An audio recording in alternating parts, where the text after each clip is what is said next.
नमस्ते दोस्तों, आज की इस क्लास में हम लोग रेलवे एनटीपीसी ग्रेजुएट लेवल के सवालों को करने वाले हैं और ये सारे बेहतरीन सवाल आपके प्रॉफिट एंड लॉस चैप्टर से हैं।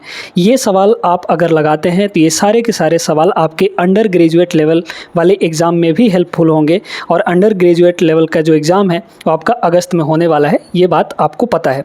तो आज की ये क्लास पूरा देखिएगा, बहुत बेहतरीन सवालों को लेकर आए हैं प्रॉफिट एंड लॉस के। ठीक है, आइए देखते हैं पहला सवाल यहाँ पर क्या दिया है। एक बिस्तर का अंकित मूल्य 517 रुपये है जो क्रय मूल्य से 30% अधिक है। यदि लाभ परसेंट 2% का है तो डिस्काउंट कितना होगा परसेंटेज में। ठीक है, आपको परसेंटेज में देके सारी चीज़ें परसेंट में ही पूछा गया है, तो ये जो वैल्यू दी गई है यहाँ पर, इसका यहाँ पर कोई रोल वैसे है नहीं। लगाने के लिए इस वैल्यू से भी लगा सकते हैं बट इसका रोल यहाँ पर नहीं है। ठीक है, समझते जाइए यहाँ पर क्या क्या चीज़ें होती हैं। जो प्रॉफिट है या फिर लॉस, ये दोनों रिलेशन होता है सीपी और एसपी के बीच का, यानी कि क्रय मूल्य और सेलिंग प्राइस यानी विक्रय मूल्य के बीच का, है ना। तो यहाँ पर एक हो गया हमारा कॉस्ट प्राइस और दूसरा हो गया यहाँ पर सेलिंग प्राइस, है ना। अगर सेलिंग प्राइस ज़्यादा है सीपी से तो प्रॉफिट होगा, अगर सीपी से कम है सेलिंग प्राइस यानी कि एसपी तो लॉस होगा। ये सारी चीज़ आप लोग जानते हैं। और जो प्रॉफिट या फिर लॉस होता है वो हमेशा कॉस्ट प्राइस पर होता है, यानी डिनोमिनेटर में हम लोग सीधे सीधे यहाँ पर कॉस्ट प्राइस रखते हैं। तो जैसे अगर आपको प्रॉफिट निकालना है ना, तो प्रॉफिट परसेंटेज की बात कर रहे हैं, प्रॉफिट परसेंटेज अगर आपको निकालना है तो क्या करेंगे, ऊपर लिखेंगे कि प्रॉफिट कितने का हुआ, वैल्यू, है ना, और नीचे लिख देंगे यहाँ पर सीपी, क्योंकि सीपी पर ही देखा जाता है प्रॉफिट परसेंट या फिर लॉस परसेंट। तो यहाँ पर देख लीजिए, अब इसको चूंकि हमें परसेंट में चेंज करना है तो 100% से यहाँ पर मल्टीप्लाई कर देंगे। ये सारी चीज़ें आपको जाननी ज़रूरी है। इसके बाद ऐसे ही अगर हम लोग लॉस परसेंट निकालें तो क्या हो जाएगा, ऊपर हो जाएगा लॉस और प्रॉफिट हो चाहे लॉस हो सीपी पर ही फाइंड किया जाता है, तो डिनोमिनेटर में सीपी रहेगा, कॉस्ट प्राइस यानी क्रय मूल्य, और यहाँ पर हो जाएगा 100%। तो ये तो बात हो गई प्रॉफिट और लॉस की। अब बात करते हैं यहाँ पर कि डिस्काउंट किस पर दिया जाता है। डिस्काउंट दोस्तों हमेशा जो दिया जाता है वो मार्क्ड प्राइस पर दिया जाता है, यानी कि एमपी पर दिया जाता है। तो एमपी से सीपी का जो रिलेशन है, एमपी से एसपी का जो रिलेशन है, एमपी से एसपी का जो रिलेशन है ये हमें देता है यहाँ पर डिस्काउंट। भाई मार्क्ड प्राइस ज़्यादा होता है, सेल कम में करता है। जैसे मान लीजिए किसी सामान का प्राइस जो है वो 500 रुपये है ना, मार्क्ड प्राइस 500 रुपये है। अब उसमें कुछ डिस्काउंट दे के और 400 में बेच दिया, तो डिस्काउंट दिया ना, सेलिंग प्राइस कम हुई, मार्क्ड प्राइस ज़्यादा हुआ, तो वहाँ पे डिस्काउंट मिलता है। तो डिस्काउंट क्या हो जाएगा यहाँ पर, यानी कि डिस्काउंट परसेंट की बात कर रहे हैं। ठीक है, तो ये हो जाएगा ऊपर में डिस्काउंट और नीचे ये वाला होगा यानी कि एमपी मार्क्ड प्राइस होगा, क्योंकि जो डिस्काउंट दिया जाता है वो मार्क्ड प्राइस पर दिया जाता है। अब इसको चूंकि परसेंट में चेंज करना है तो 100% से मल्टीप्लाई कर देंगे। तो ये सारा कुछ यहाँ पर हिसाब किताब है। अब आइए इस सवाल को लगाते हैं, क्या कह रहा है इसमें। देखिए, अंकित मूल्य कितना है, 570 रुपये यानी मार्क्ड प्राइस, क्रय मूल्य से यानी सीपी से 30% अधिक है। अगर हम आपसे कहें कि 30% की फ्रैक्शन वैल्यू कितनी होती है तो 3/10 होती है ना। 30/100 करेंगे तो 3/10 आ जाएगा। इसका मीनिंग ये है, क्रय मूल्य से बोला है तो जिससे कंपैरिजन होती है वो वैल्यू नीचे दिखती है आपको, यानी कि नीचे जो 10 है ये आपका सीपी है, और कौन ज़्यादा है तो अंकित मूल्य ज़्यादा है। कितना ज़्यादा है, 10 से 3 ज़्यादा है, माने कि 30% ज़्यादा है। इसका मीनिंग तो यही हुआ। तो अगर हम यहाँ से देखें तो सीपी कितना हो जाएगा, सीपी और एमपी की अगर बात करें, है ना, तो सीपी आपका 10 यूनिट है ना, और मार्क कितना कर रहा है वो यहाँ पर 10 पर 3 बढ़ा के, यानी कि 10 से 30% बढ़ा के, है ना, अंकित कर दिया। तो कितना अंकित करेगा, 10 पर 3 बढ़ाएंगे तो 13 हो जाएगा। ठीक, अब कह रहा है यदि लाभ प्रतिशत यहाँ पर 2% है तो डिस्काउंट कितना होगा। लाभ परसेंट यहाँ पर दोस्तों 2% का है। ठीक है, बड़े ध्यान से समझिएगा इसको। अब 2% का मतलब क्या होता है, 2% का मतलब 2/100 है ना, फ्रैक्शन में 2/100, तो ये हो गया आपका 2/100। अब ध्यान से देखते जाइएगा, मतलब 100 पर 2 का लाभ, तो समान था यहाँ पर 100 का, यानी कॉस्ट प्राइस 100 का। बताए थे आपको जो प्रॉफिट होता है वो सीपी और एसपी के बीच का रिलेशन होता है। तो यहाँ पर आप सेलिंग प्राइस भी लिख लीजिए। ये जो सारी चीज़ें हैं ये अलग हैं यहाँ पर, है ना, इनको अलग ही रखिएगा। अब बात करते हैं यहाँ पर, देखिए, तो 100 के सामान को 2 के प्रॉफिट पर बेचेगा तो 100 + 2 यानी कि सेलिंग प्राइस कितना हो जाएगा, 102 हो जाएगा। अब देखिए, CP यहाँ पर 100 है, यहाँ SP आपका 102 है, CP यहाँ 10 है, यहाँ मार्क प्राइस आपका 13 है। CP दोनों जगह अलग अलग है तो बराबर कर लीजिए इसको, है ना।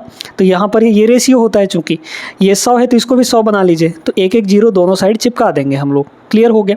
तो CP तो हमारा फिक्स हो गया दोनों जगह, मतलब 130 रुपया मार्क करके वो 102 रुपये में बेच रहा है, तो कुछ ना कुछ तो यहाँ पर डिस्काउंट दे रहा है ना, वही डिस्काउंट हमें निकालना है। तो डिस्काउंट कितने का है देख लीजिए, 130 में से 102 घटाएंगे तो 28 आएगा, 28 आएगा, यानी discount divide by marked price. तो मार्क्ड प्राइस कितना है यहाँ पर 130 है, ये हो गया आपका 130, इसको परसेंट में चेंज करना है तो ये हो जाएगा 100% से मल्टीप्लाई। एक सवाल बहुत ध्यान से बहुत अच्छे से हमने आपको समझाया है यहाँ पर, ठीक है। चलिए, तो ये हो गया आपका डिस्काउंट परसेंट, बस इसको सॉल्व कर लीजिए। कितना होगा, 2 जीरो से 2 जीरो कट गया, ऊपर हो गया 280, है ना, और नीचे हो जाएगा यहाँ पर 13, काट लीजिए। तो 13 दूना 1 26, ठीक है, बचा 2 तो 20 हो गया, 13 कम 13 मतलब 21 पॉइंट समथिंग आएगा। कहाँ है 21 point something, option number C में, ये आपका करेक्ट आंसर होगा। आई होप सभी लोग समझ गए होंगे इस चीज़ को, और आगे बढ़ते हैं हम लोग दूसरे सवाल पर। आइए क्वेश्चन नंबर 2 देखते हैं। एक डीलर 63,000 रुपये में प्रति ड्रायर की दर से 2 ड्रायर बेचता है, मतलब दोनों ड्रायर का जो सेलिंग प्राइस है वो 63,000। इसका मतलब ये हुआ कि दोनों ड्रायर का सेलिंग प्राइस बराबर है, ठीक। एक पर उसे 5% का प्रॉफिट होता है और दूसरे पर उसे 30% की हानि होती है। पूरे लेन देन में उसका हानि परसेंटेज कितना होगा। बहुत सिंपल सा सवाल है, इसमें सीधे सीधे आपको CP और SP का रेशियो बनाना है, ठीक है। कॉस्ट प्राइस और सेलिंग प्राइस का रेशियो कैसे बनेगा, देखिए पहले पर उसको 5% का प्रॉफिट हो रहा है। 5% की फ्रैक्शन वैल्यू कितनी होती है, 1/20। सभी को समझ में आया कैसे, क्योंकि ये 5/100 होगा, 5/100 को काटेंगे अगर हम लोग तो 1/20 आ जाएगा, है ना। मतलब 20 पर 1 रुपया का प्रॉफिट हो गया। तो 20 का कॉस्ट प्राइस और 1 का प्रॉफिट, यानी कितने में बेचेगा, 21 में बेचेगा, सेलिंग प्राइस 21 हो गई। फिर यहाँ पर कह रहा है दूसरे पर 30% की हानि हो गई। 30% का मतलब कितना हो गया, 3/10, है ना, यानी 10 पर 3 का लॉस हो गया। तो 10 के सामान को वो 3 के लॉस पर बेचेगा, यानी कि 10 माइनस 3 करेंगे तो 7 पर बेचेगा, ठीक है। तो सेलिंग प्राइस यहाँ पर ये पहले आइटम का हुआ, ये दूसरे आइटम का कॉस्ट और सेलिंग हुआ, ठीक है। अब इसमें हमें ये दिख रहा था कि दोनों ड्रायर का जो सेलिंग प्राइस था वो बराबर था। यहाँ पर दोनों ड्रायर का सेलिंग प्राइस अलग अलग है, यहाँ 21 है, यहाँ 7 है, दोनों को बराबर करिए। कैसे कर सकते हैं, इसको क्या हम 21 बना सकते हैं, बिल्कुल बनाया जा सकता है, 3 से गुणा करके। तो ये 21, ये भी 21 हो जाएगा। जब ये 21 है मतलब 3 से हमने इसमें मल्टीप्लाई किया, तो यहाँ भी तो 3 से मल्टीप्लाई करना पड़ेगा, क्योंकि ये सब रेशियो में है, ठीक है। यह सब किस में है, रेशियो में है। अब देखिए, तो टोटल हमें दोनों का CP चाहिए और दोनों का सेलिंग प्राइस चाहिए, यानी कि SP चाहिए। तब तो हम पूरा लेन देन में माने कि टोटल यहाँ पर लॉस या फिर प्रॉफिट बता पाएंगे। देखिए ये 20 है पहले का और ये 10 तियाँ 30 है, तो 20 और 30 कितना हो गया, 50 रुपया दोनों का टोटल कॉस्ट प्राइस हो गया। ये 21 है, ये भी 21 है, तो 21 और 21 यहाँ पर 42 हो गया, मतलब दोनों का सेलिंग प्राइस 42 रुपया है। 50 में दोनों पड़े, दोनों ड्रायर, और 42 में उसने दोनों को बेच दिया, यानी कि सीधा सीधा यहाँ पर लॉस हो रहा है। ज़्यादा में खरीद के कम में बेच रहा है, यानी कि 8 रुपये का लॉस हो रहा है। मैं देखिए 50 में खरीदा, 42 में बेच दिया, तो 8 का नुकसान हो गया उसको। किस पर, CP, यानी कि 50 पर। तो 8/50 परसेंट में चेंज करेंगे तो 100% से मल्टीप्लाई। 50 दूना 100, 8 दूना 16, 16% का यहाँ पर आपको नुकसान हो जाएगा। Option number B correct answer होगा, ठीक है। तीसरे सवाल पर चलिएगा। रेलवे NTPC ग्रेजुएट लेवल के पेपर में इस टाइप का भी सवाल बहुत ज़्यादा देखने को मिला। हर एक शिफ्ट में ऐसा एक सवाल आपको दिखेगा ही दिखेगा। चलिए इसको लगाते। एक विक्रेता 1 रुपये में 7 नींबू खरीदा। 75% का प्रॉफिट लेने के लिए उसे 1 रुपये में कितने नींबू बेचने होंगे। अब इसको लगाने के कई सारे तरीके हैं, 2 तरीके हम यहाँ पर बताते हैं बेहतरीन, ठीक। देखिए 1 रुपये में 7 ठो नींबू खरीदा, 75%, ये मेन है यहाँ पर, 75% का प्रॉफिट हो रहा है। 75% की फ्रैक्शन वैल्यू कितनी है यहाँ पर, 3/4 होती है ना भाई। 75/100 करेंगे तो 25 से दोनों कट जाएंगे, 25 तियाँ 75, 25 चौके 100, मतलब 4 के सामान पे उसने 3 रुपये का प्रॉफिट लिया। तो CP और SP बस यहाँ पर आप निकालिए, CP और यहाँ पर SP। देखिए 4 का सामान था, उसने बेचा कितने में, 4 पर 3 का लाभ लेकर, यानी कि 7 में बेचेगा। तो कॉस्ट यहाँ पर इतना हो गया 4 रुपये, और यहाँ पर सेलिंग प्राइस आपका 7 रुपये हो गया। हमें दिया है 1 रुपये में 7 नींबू खरीदा, ठीक है। 1 रुपये में उसने कितने नींबू खरीदे? यहाँ पर 7 नींबू खरीदे, ठीक है, 1 रुपये में। जबकि हमें यहाँ पर कॉस्ट प्राइस दिख रही है, इसके हिसाब से प्रॉफिट के हिसाब से 4 रुपये और ये आपका 7 रुपये है, ठीक है। ये जब 1 रुपये है तो इसको भी 4 रुपये बना लीजिए, क्या दिक्कत है? ये बताइए कि अगर 1 रुपये में 7 नींबू आ रहा है खरीदने पर, तो 4 रुपये में कितना नींबू आएगा? 4 रुपये में बताइए कि 1 रुपये में जब 7, तो 7 चौके 28, 4 रुपये में 28 नींबू आ जाएगा, ठीक है। और इन्हीं 28 नींबू को, क्योंकि कॉस्ट प्राइस कितना है? 4 रुपये, तो 4 में 28, तो इन्हीं 28 को फिर बेचेगा वो 7 में, तो 7 रुपये में वो 28 नींबू बेच रहा है। कह रहा है 1 रुपये में कितने नींबू बेचेगा? तो 7 रुपये में जब 28 नींबू बेच रहा है तो 1 रुपये में कितना नींबू बेचेगा वो बताइए तो? 1 रुपये में वो सिर्फ और सिर्फ 4 नींबू बेचेगा, क्योंकि 28/7 कर देंगे तो 4 नींबू आ जाएगा यहाँ पर। Option number D is the right answer. तो ये हुआ पहला तरीका। दूसरा तरीका क्या है सुनिएगा यहाँ पर।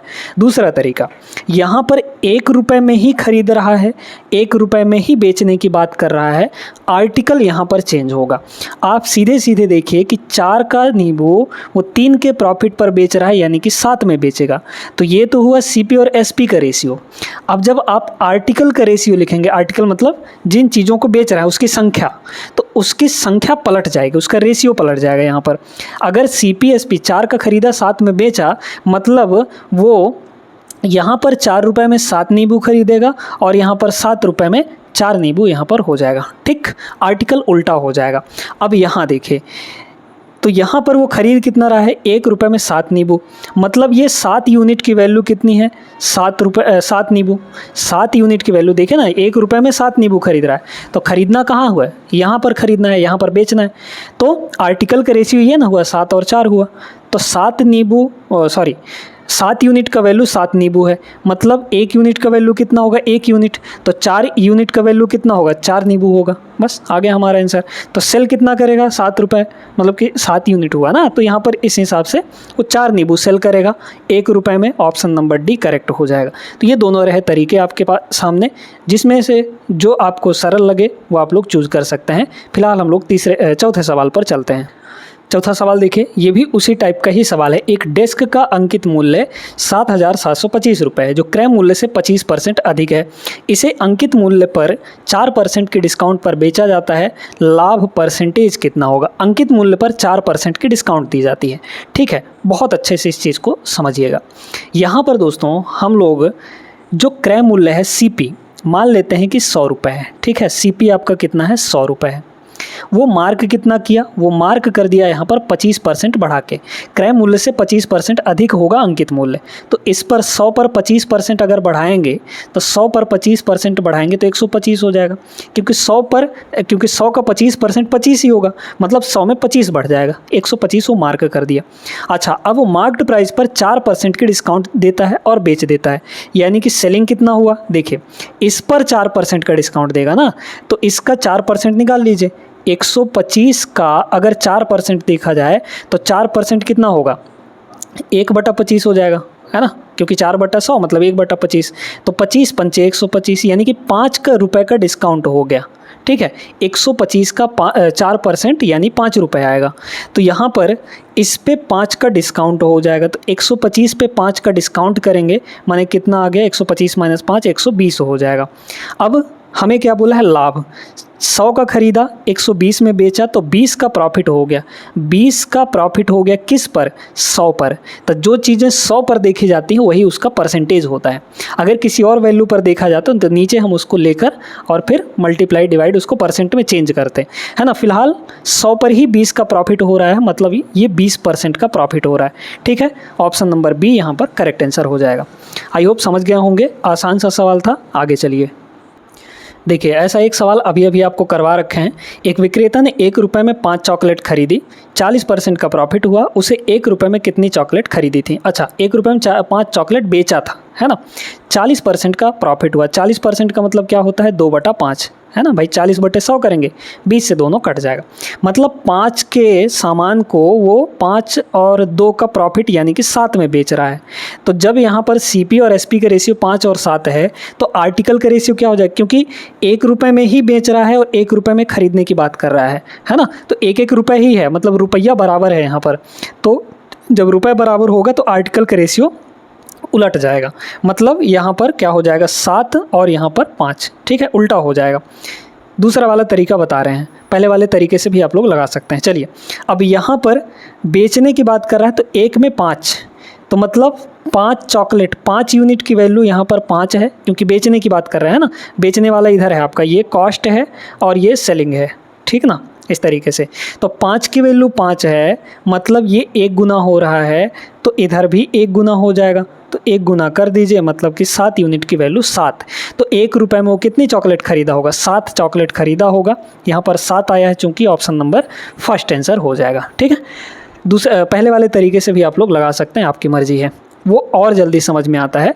ये इसमें थोड़ा आप लोग कंफ्यूज हो सकते हैं, बट वो और अच्छे से समझ में आता है पहला वाला तरीका जो हमने बताया था, ठीक है ना। फिलहाल हम लोग आगे चलते हैं। दोस्तों इस सवाल को समझने के लिए एक बेहतरीन कॉन्सेप्ट आपको बताते हैं। कॉन्सेप्ट क्या है, यहाँ पर समझिए, इस चीज़ को ध्यान से समझना है। मान लीजिए कि किसी भी चीज़ का, किसी भी आइटम का जो कॉस्ट प्राइस है वो 200 रुपये है, ठीक है। बहुत ध्यान से, बहुत गौर से समझिएगा इस चीज़ को। अगर आप ये चीज़ समझ गए ना तो ये सवाल हलवा बन जाएगा। देखिए कॉस्ट प्राइस मान लीजिए कि 100 रुपये है, ठीक। हमने यहाँ पर इसको बेचा मान लीजिए 300 रुपये में, ठीक। तो कुछ प्रॉफिट होगा, है ना। प्रॉफिट कितना है यहाँ पर इस केस में, तो प्रॉफिट यहाँ पर 100 रुपये का है, क्योंकि 200 का ख़रीदा और 300 में बेचा, तो 100 रुपये का यहाँ पर प्रॉफिट हो गया। अब यहाँ पर हम इसकी जो सेलिंग प्राइस है वो बढ़ा रहे हैं। मान लीजिए कि हमने यहाँ पर जो सेलिंग प्राइस है 300 रुपये में ना बेच के हम यहाँ पर जो इसकी सेलिंग प्राइस है वो 500 रुपये कर देते हैं, ठीक है। ध्यान से देखते जाइएगा, 500 रुपये कर देते हैं। तो हमारा जो सेलिंग प्राइस बढ़ा वो कितना बढ़ा, यहाँ पर सेलिंग प्राइस देख लीजिए 200 रुपये बढ़ा, ठीक है। सेलिंग प्राइस हमारा कितना बढ़ा, 200 रुपये बढ़ा। अब देखते हैं कि इस केस में प्रॉफिट कितना मिलेगा। तो 200 का सामान था और बेचा कितने में, वो 500 रुपये में, यानी कि प्रॉफिट कितने का हो गया, प्रॉफिट कितने का हो गया, यहाँ पर 300 का प्रॉफिट हो गया। तो ये बताइए यहाँ पर कि अगर हम पहले वाला पुराना प्रॉफिट देखें और आपका प्रॉफिट देखें तो इन दोनों प्रॉफिट में अंतर कितने का है। इन दोनों प्रॉफिट में सीधे सीधे 200 का डिफरेंस है।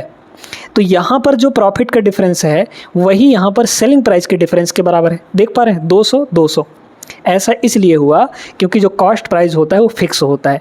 जितना ज़्यादा हम सेलिंग प्राइस बढ़ाते जाएंगे उसी के हिसाब से हमारा प्रॉफिट भी बढ़ता जाएगा। अगर हम 5 रुपये सेलिंग प्राइस बढ़ाएंगे तो हमारा प्रॉफिट भी 5 रुपया बढ़ जाएगा। हम 10 रुपये सेलिंग प्राइस बढ़ाएंगे तो 10 रुपये प्रॉफिट बढ़ेगा, क्योंकि कॉस्ट तो फिक्स होता है ना, वो चीज़ फिक्स होती है। तो इसका सीधा अर्थ ये हुआ कि जितना सेलिंग प्राइस बढ़ेगा उतना आपका प्रॉफिट बढ़ जाएगा, बस इतना है। तो सेलिंग प्राइस में difference is equal to profit में डिफरेंस। इतनी बात आप लोग समझ गए होंगे। अब इस सवाल को लगाने के लिए आप रेडी हैं।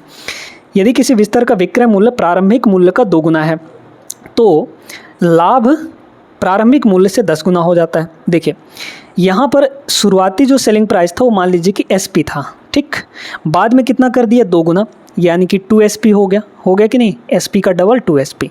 तो जैसे ही डबल किया तो लाभ जो है प्रॉफिट वो कितना हो गया, 10 गुना हो गया। तो इस केस में प्रॉफिट कितना था, P मान लीजिए, P प्रॉफिट था, है ना। जैसे ही इसका सेलिंग प्राइस डबल हुआ तो सेलिंग प्राइस डबल होने से जो प्रॉफिट है वो 10 गुना हो गया। तो पहले P मिलता था, अब कितना प्रॉफिट मिलेगा, 10 गुना, यानी कि 10P मिलेगा। अभी आपको बताए हैं कि जितना सेलिंग प्राइस में डिफरेंस आएगा वही डिफरेंस आपके प्रॉफिट के डिफरेंस के बराबर होगा। यहाँ से आप लोग समझ गए होंगे कितने का अंतर है। यहाँ पर देख लीजिए 2SP में से 1 SP घटाएंगे तो 1 ही SP बचेगा, इज इक्वल टू इधर देख लीजिए कितने का डिफरेंस है ना, 10 गुना। हाँ चलिए, तो 10P में से 1P घटाएंगे तो यानी कि 9P आ जाएगा कि नहीं, ठीक है। तो यहाँ से आपका जो P/SP निकला है ना, P/SP वो कितना निकल जाएगा, P को यहीं छोड़िए, SP को नीचे ले जाइए तो यहाँ पर 1 है ना, तो 1/9 नीचे चला जाए तो 1/9 हो गया। मतलब हम यहाँ से देख पा रहे होंगे कि प्रॉफिट 1 का हो रहा है और बेच वो 9 में रहा है।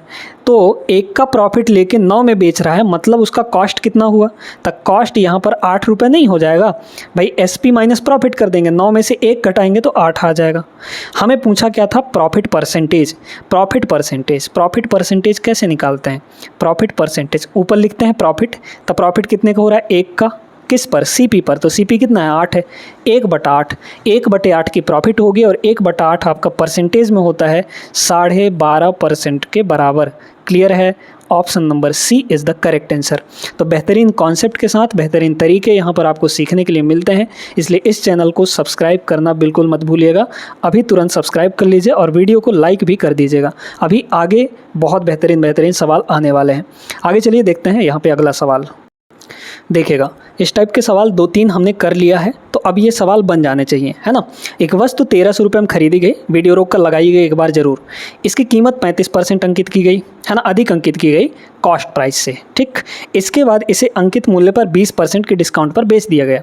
तो देखिए, कॉस्ट प्राइस मान लीजिए कि 100 रुपये था, है ना, खरीदा कितने में? वो 100 रुपये में खरीदा, तो 35% अधिक मार्क किया वो, तो MP कितना हो जाएगा यहाँ पर?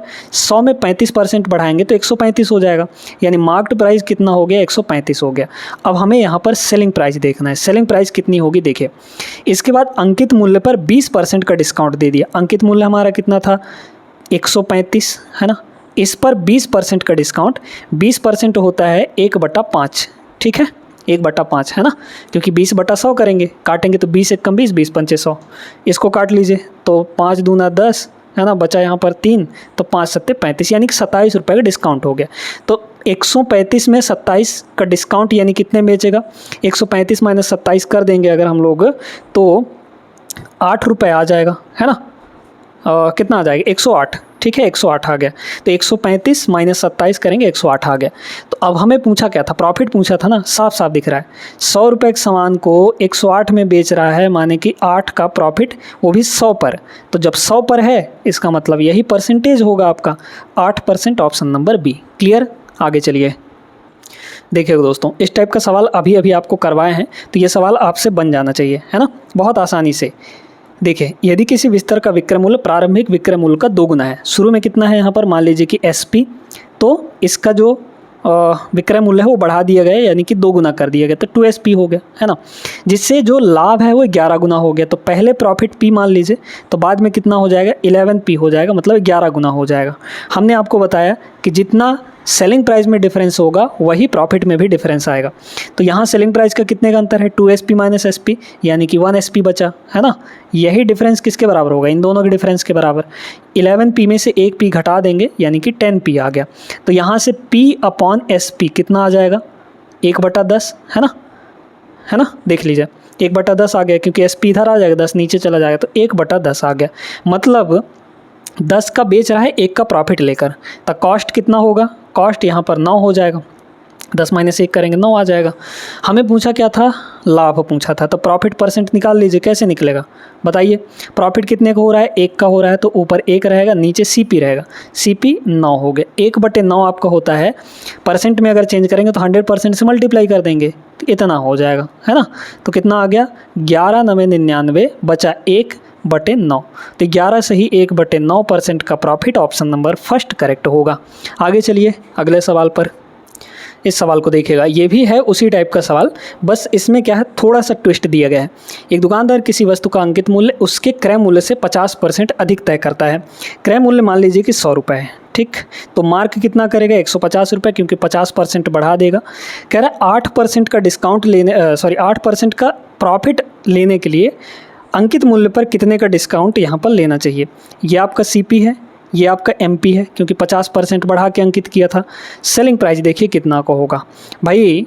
100 रुपये के सामान को 8% के प्रॉफिट में बेचेगा, तो कितने में बेचेगा? वो 108 रुपये में नहीं बेचेगा, तो सेलिंग प्राइस यहाँ पर कितनी हो गई? 108 हो गई। देखिए, अब बेच रहा है वो 108 में, डिस्काउंट जो होता है वो MP और SP के बीच का बात होता है, और प्रॉफिट लॉस CP और SP के बीच का बात होता है, मामला होता है।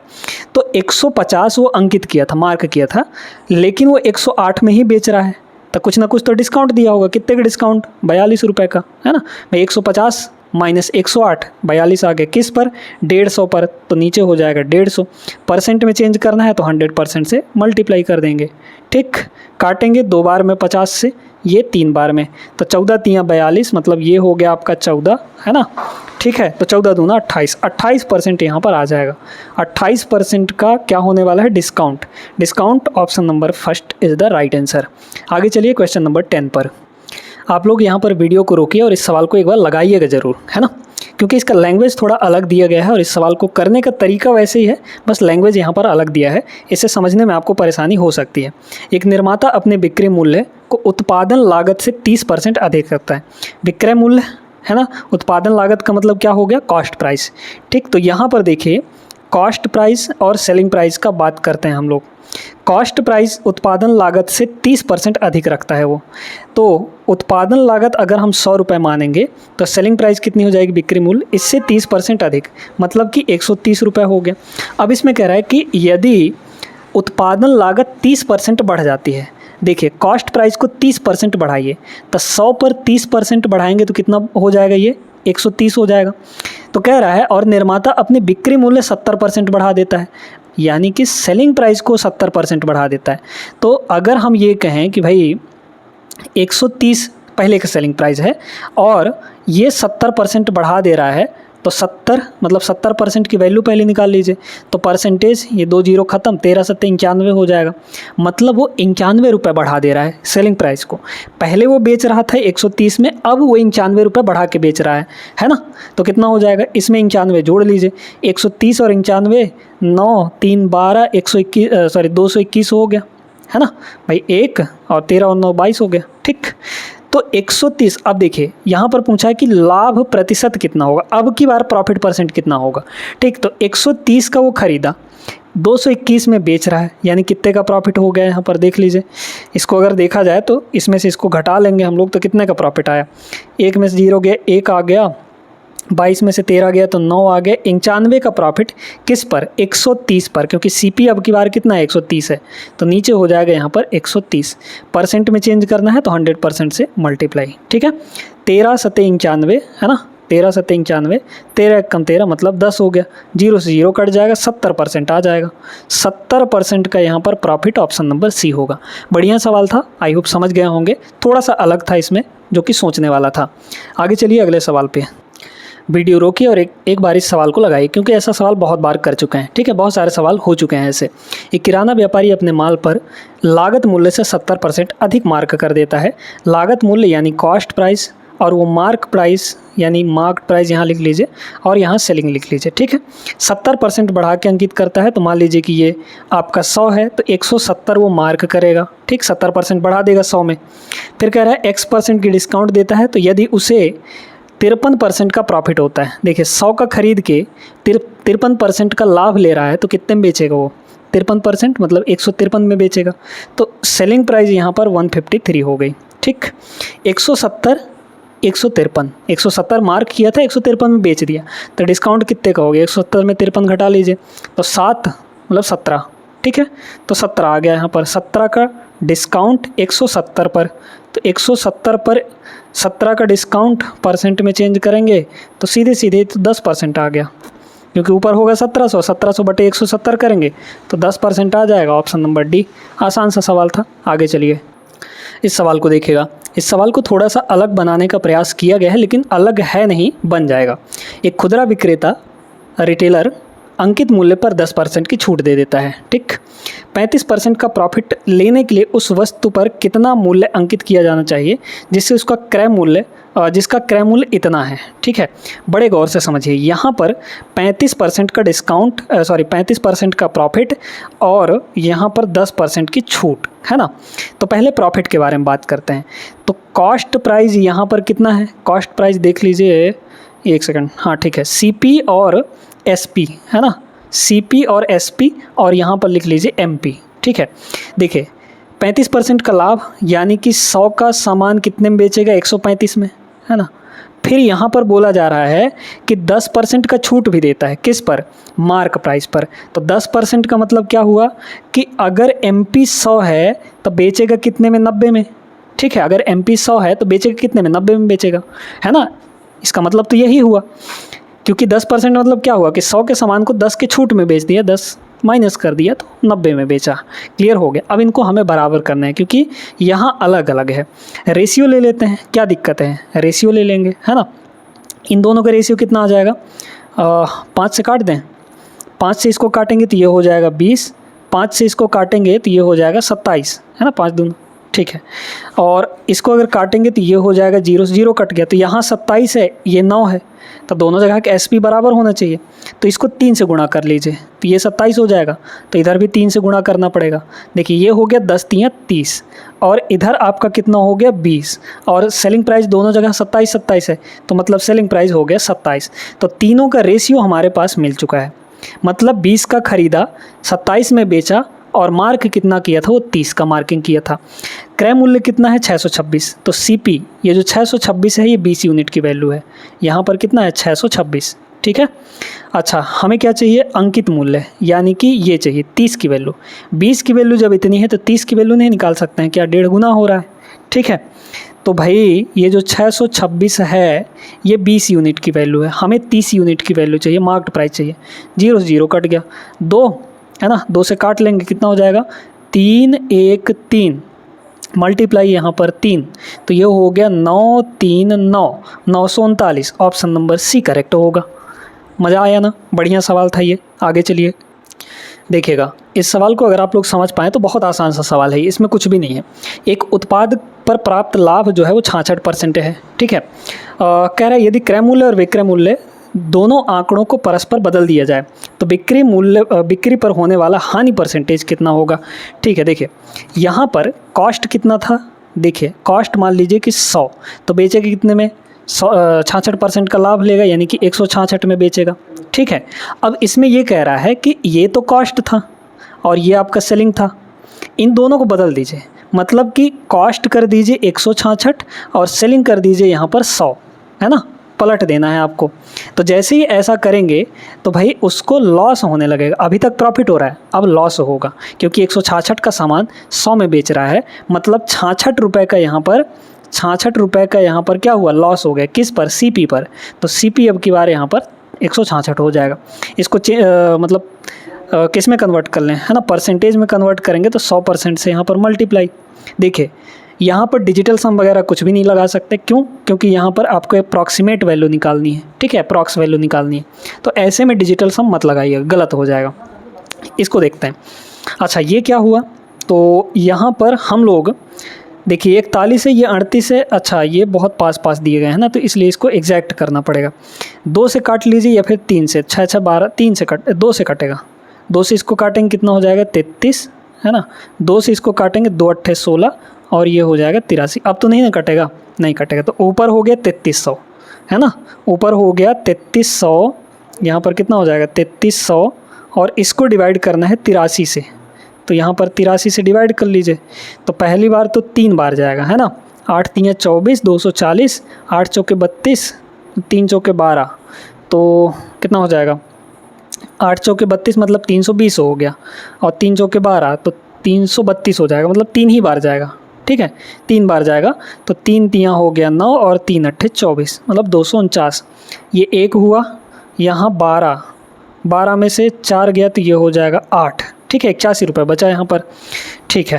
फिर ऊपर से आ गया ये आपका, कितनी बार जाएगा 9 बार जाएगा, क्या 9 बार करके देख लेते हैं। अगर 9 बार जाएगा तो फिर ये आंसर होगा, 8 बार जाएगा तो इनमें से कोई एक आंसर होगा। अगर 9 बार जाएगा तो 9 तियाँ 27 मतलब 7, 9 अट्ठे 72, 72 और 7 79 हो जाएगा आपका, ठीक है, इतना हो गया भाई। देखिए ना 9 तियाँ 27, एक सेकंड इतना नहीं होगा, है ना, यहाँ देखिए 9 तियाँ 27 का 7 हासिल 2 हो गया आपका, है ना, और 9 अट्ठे 72, 72 2 आपका 74 हो जाएगा, यहाँ पर 747 हो गया। तो एक बार और जाएगा क्या, नहीं जाएगा, नहीं जाएगा भाई ये, ठीक है, 747, तो मतलब 39 दशमलव कुछ आएगा, ठीक है। तो 39 दशमलव कहाँ है, ऑप्शन नंबर D में है। बाकी 38 दशमलव कुछ आता तो फिर हमको करना पड़ता और आगे बढ़ना पड़ता, है ना। तो फिलहाल ऑप्शन नंबर D इसका करेक्ट आंसर हो जाएगा। आगे चलते हैं, एक सवाल और करते हैं हम लोग इस क्लास के अंदर। देखिए इस सवाल में थोड़ा सा कैलकुलेशन करना पड़ेगा दोस्तों, है ना, कैलकुलेशन वाला सवाल ही है ये। इसको अप्रॉक्सीमेट वैल्यू से नहीं लगा सकते, क्यों नहीं लगा सकते, क्योंकि वैल्यू बहुत पास हैं। यहाँ 855.49, यहाँ 854.79, है ना, यहाँ 856, यहाँ 857, बहुत करीब वैल्यू है, इसलिए कैलकुलेशन इसमें करना पड़ेगा। सचिन ने क्रमशः पहला पेन 630 रुपये में, पहला पेन जो था वो 630 रुपये में ख़रीदा, दूसरा पेन 722 रुपये में ख़रीदा, ठीक है, ध्यान से देखते जाइएगा। यदि वह पहला पेन 70% के लाभ पर बेचता है लेकिन खरीदार कीमत के लिए मोल भाव करता है और उसे कितना 9% की छूट देनी पड़ती है और उसने दूसरा पेन 71% के प्रॉफिट पर बेचा, इस लेन देन में कुल कितना लाभ हुआ? देखिए, मान लीजिए को डिस्काउंट नहीं दे रहा है तो कितना प्रॉफिट होगा? दोनों का पहले निकालिए, क्योंकि वो सिर्फ पहले पेन पर डिस्काउंट दे रहा है ना। तो देखिए, अगर वो डिस्काउंट नहीं देता तो 70% का प्रॉफिट मिलता उसको।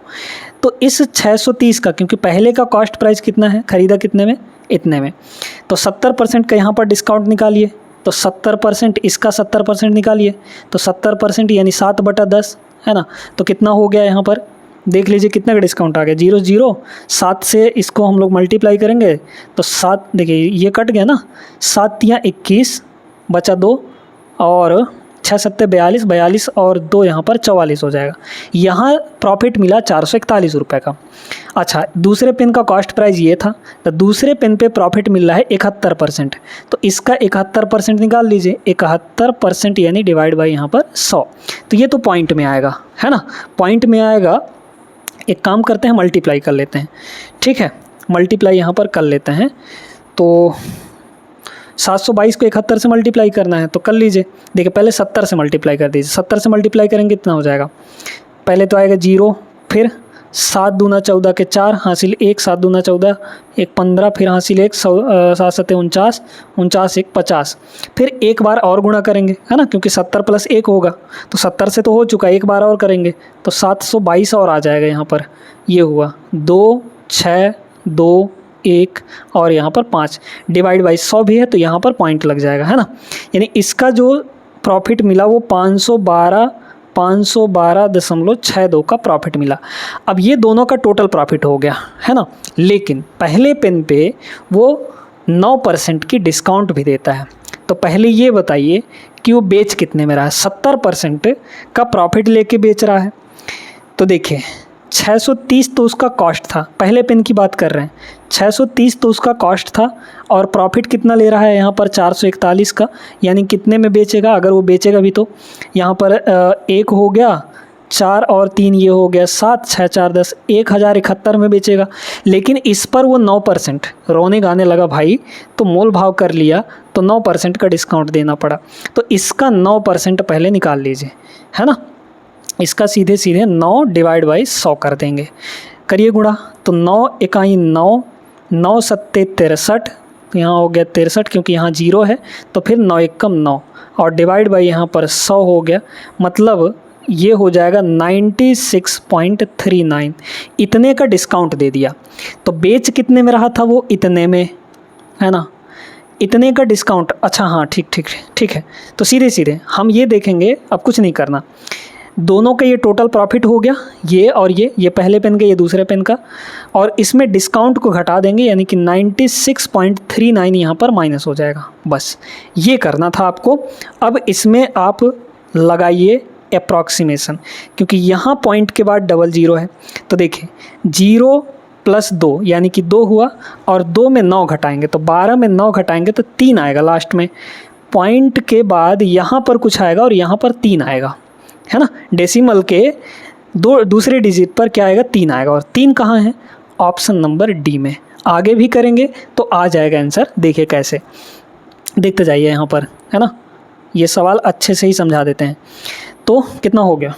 ठीक है, चलिए इसको देखते हैं, है ना। यहाँ पर कर लेते हैं, कोई दिक्कत नहीं है। यहाँ पर हम लोग देख लेते हैं कि ये हो जाएगा 441, और इसको दोनों को जोड़ देंगे और इसको घटाना है हमें। तो करिए, ये तो 0.62 हो ही गया, है ना, और ये 2 1 3 हो जाएगा, फिर 1 और 4 ये हो गया 5, और 5 और 4 ये हो जाएगा 9।